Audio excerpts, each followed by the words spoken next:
Oi pessoal, meu nome é Carlos e hoje eu vou dar aula de manutenção sobre processador.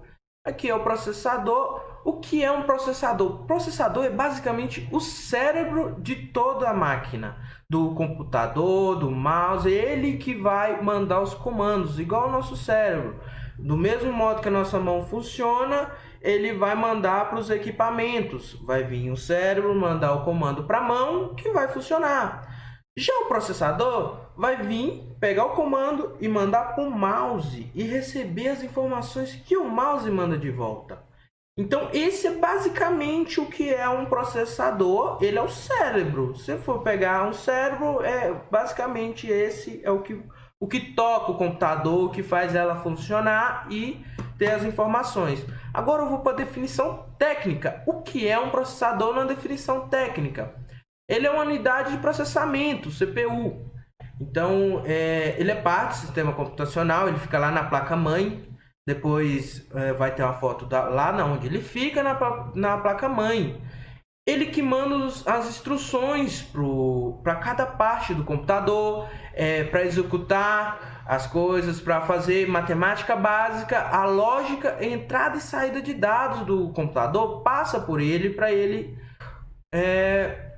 ele testar elas todas. Todas passam pelo processador. Nada passa sem for pelo processador. Então, é para isso que ele serve.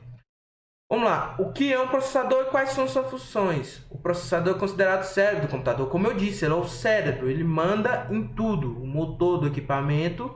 E ele é responsável pela transformação de dados em informações.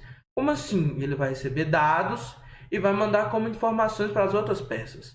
Ele vai receber números e vai fazer cálculos e mandar em forma de informações. Ele não recebe a informação igual a gente vê as letras, vê tudinho escrito. Ele não, ele recebe os dados em formas de números, ou até em picos de energia. Os antigos recebiam em formas de picos de energia e transformavam em letras, os primeiros processadores. Ele controla todos os dispositivos, isso já disse. Quais dispositivos? Todos.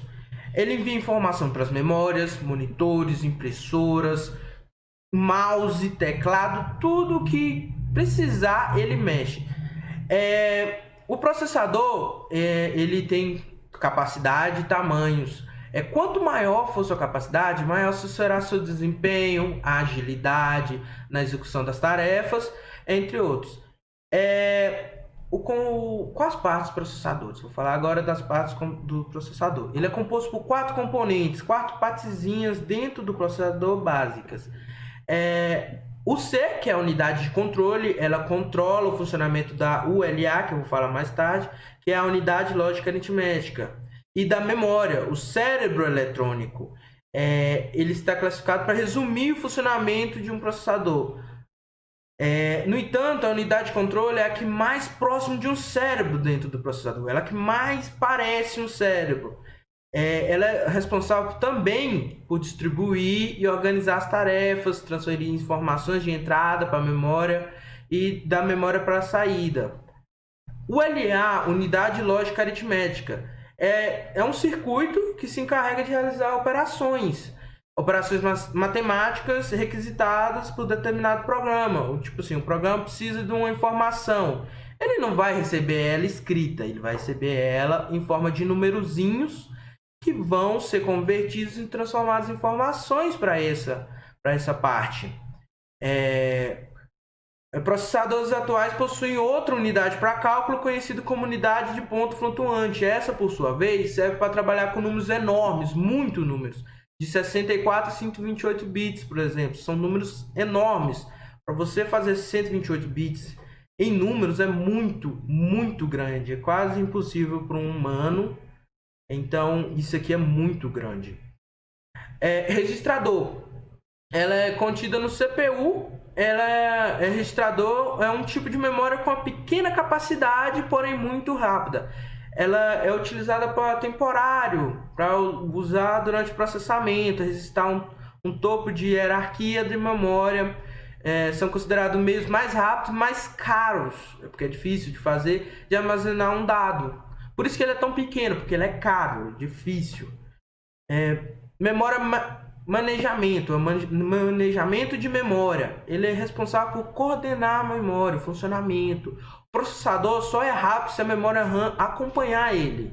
Então, ele se liga à memória RAM e vai acompanhando ela e os dois trabalham junto. A memória RAM vai guardar memórias temporárias, o processador vai puxando essas memórias e trabalhando com elas, fazendo cálculos.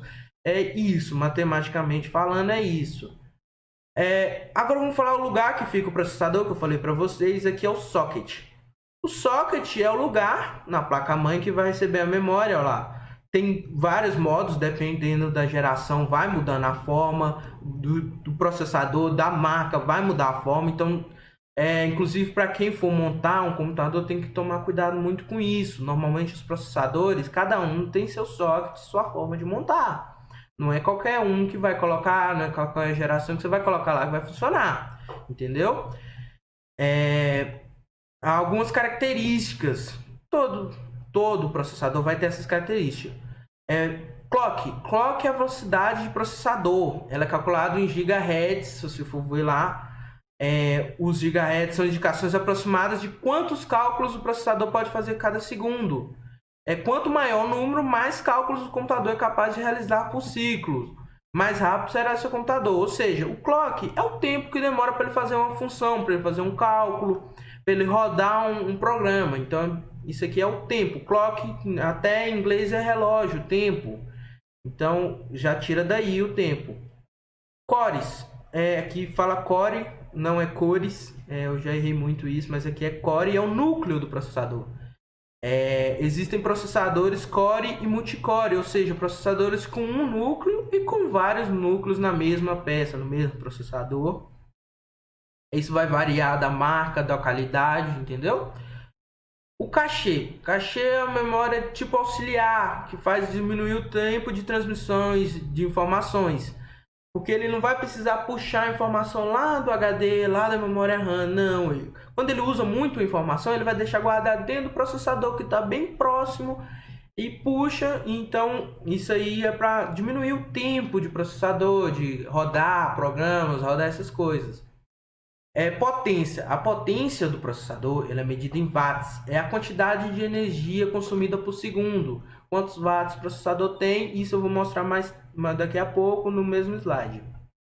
Existem dois modelos de computação usados em processadores. O CISC,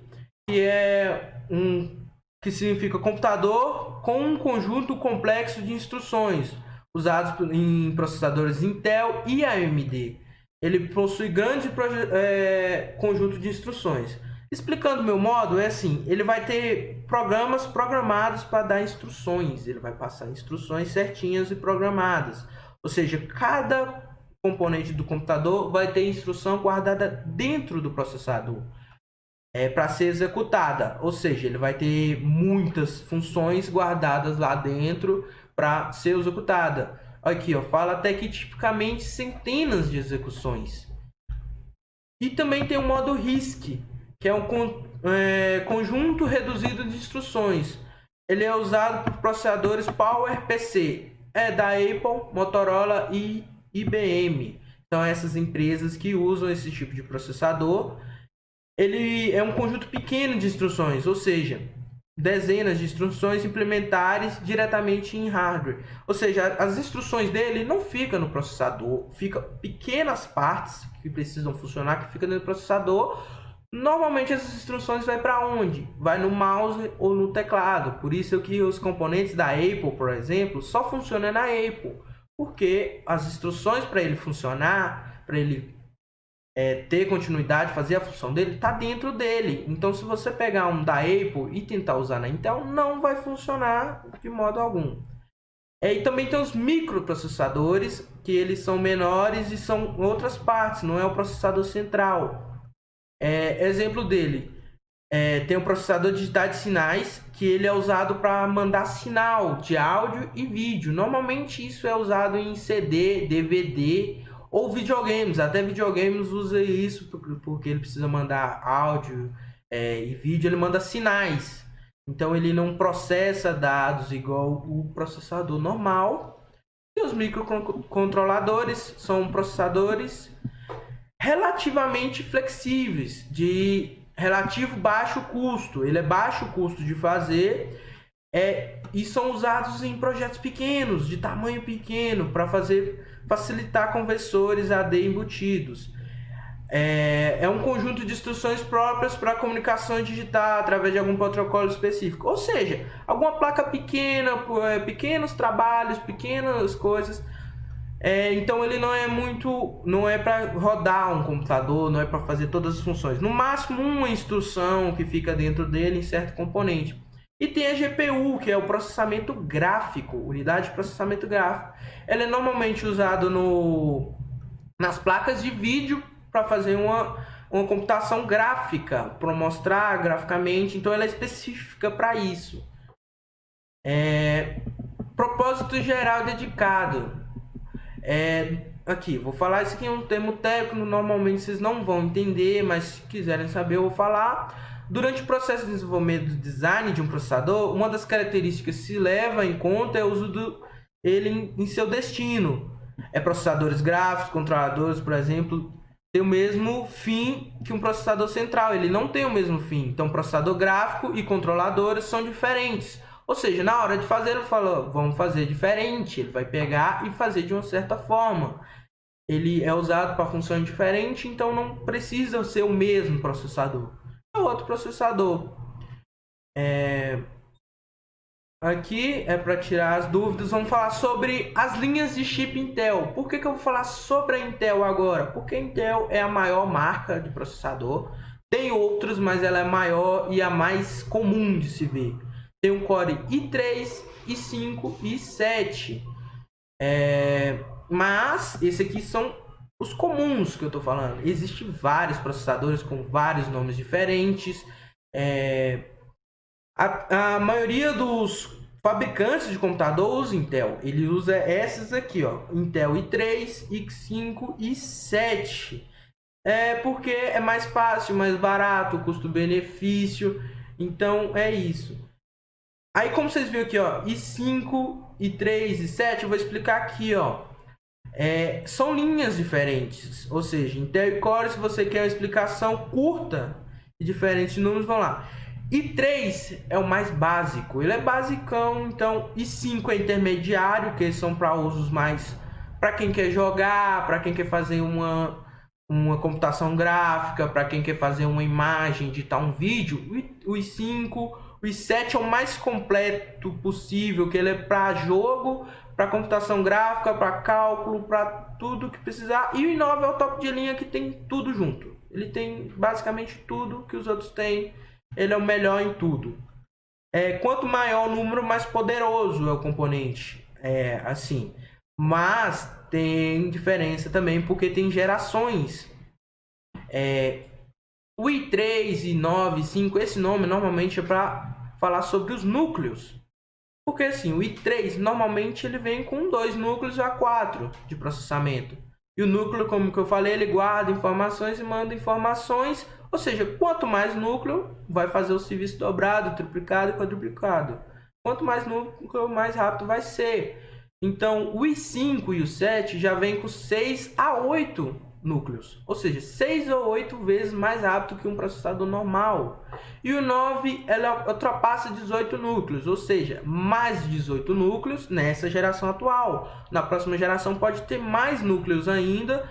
E quanto mais núcleo, mais tarefa o processador pode executar ao mesmo tempo. Ou seja, um núcleo vai fazer uma coisa, o outro vai fazendo outra. É como se fossem pessoas trabalhando. Se tem uma pessoa só, ela vai fazer uma coisa e vai voltar. Quando tem 2 núcleos, os 2 núcleos, um vai pegar uma coisa, outra e vai levar e vai voltar e vai fazendo. Então, 18 núcleos, ele vai ser 18 pessoas trabalhando em conjunto para fazer tudo isso. A velocidade ela é medida em gigahertz, como eu falei. Então, o núcleo faz diferença nisso, porque cada núcleo tem um tanto de gigahertz. O i3, que é a forma mais básica de geração, da 8ª geração, por exemplo, ele funciona com 3,6 Hz. Isso é a velocidade de tanto de coisa que ele pode fazer por segundo. O i5 da 8ª geração ele faz 4,3 GHz. Então ele faz mais operações por segundo. E o i7 ele pode fazer 4,7 GHz. Então isso é muito, ele faz muitas operações por minuto, mais até do que o i3 e o i5 da antiga geração. Então o i9 ele pode alcançar 4,8 GHz de frequência. Isso aqui é o topo que tem, o mais top que tem da Intel. Da Intel, isso aqui para computador de casa, isso aqui é muito rápido. Ele vai fazer as coisas muito rápido, até desnecessário às vezes, dependendo. Então vamos falar sobre as gerações, porque eu falei que a geração é importante também, porque a geração ela define o quanto melhor o processador é, porque a geração ela vai usar novas ferramentas, novo preço, novo modo de fazer o processador, então ele vai ficar melhor. Então a Intel ele começou em 2010. A Intel começou a fazer os i5, i7, i9, i3.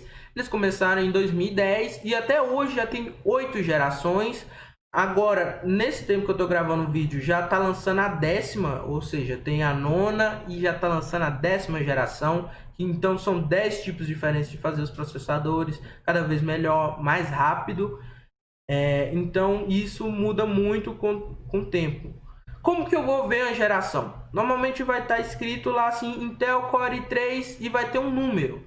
O primeiro número significa geração, ou seja, vocês podem ver aqui onde está o mouse, o i3 5000 e alguma coisa. 5000, esse 5 é a 5ª geração. O i3 6000 e alguma coisa, ó, o 6 é a 6ª geração. Então isso aí, por aí por diante, até não tem fim, eles vão fazendo. Aqui, ó, aqui mostrando cada número, tá escrito cada coisa, cada um que funciona.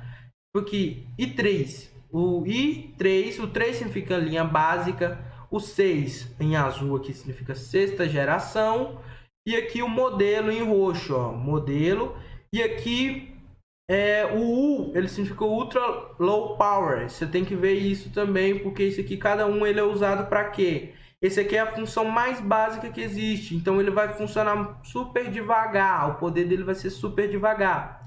Enquanto isso aqui tem o mais top de linha, que é o Core Intel, ó, você vê a geração dele aqui, é a 8ª geração, então ele é o 9, que é o top de linha. Aqui é o modelo que ele o modelo pode variar muito também para cada coisa que você for fazer, e aqui é High Performance Graphics. Então aqui, HK que significa, então aqui ele vai ter uma super performance, ele vai trabalhar com gráfico muito bem, então aqui é bem melhor. Pessoal, terminamos então, por isso é só processador. Caso você precisar, você vai abrir aqui e vai ler, tem mais coisas, mas isso aí é o básico, eu expliquei o básico. Se você precisar, é só procurar no slide. Até a próxima.